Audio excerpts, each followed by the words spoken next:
Another protest is currently taking place in Moscow. It's the fifth in a month, though only the second with permission from the authorities. Some numbers coming into us. Russia's Interior Ministry says around 15,000 people are taking part. Now, people are angry about opposition candidates not being allowed to register for local elections after allegedly faking signatures.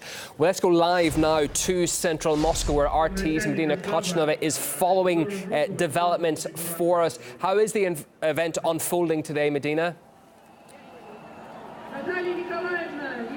Well, another opposition protest is hitting the streets of the Russian capital despite some really bad weather. Now, the rain has finally stopped here in the downtown of the capital, but it is still rather cold, especially for August. Now, as you can see behind me, the crowds of people have only grown in size. There are actually a lot of people here, mostly young people we see.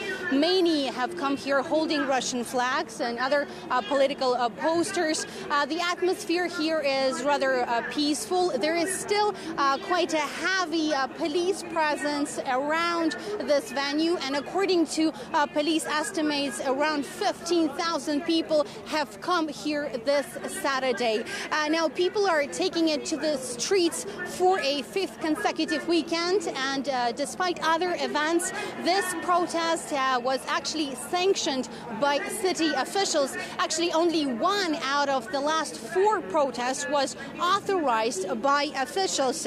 Now, the protest started after city election officials closed all avenues for several opposition figures to run for office for the 45-seat Moscow City Duma, which has actually little power. Authorities say they have been disqualified for failing to gather enough genuine signatures of support, something opposition candidates deny. And after that, Moscow police detained over 2,000 people during protests for breaking the law, for taking part in those unsanctioned gatherings. Now, while most of those detained were released, protesters accused the police of using excessive force, and also investigators opened criminal proceedings against 11 people over what they've called mass civil unrest. Now, this ongoing standoff has attracted a lot of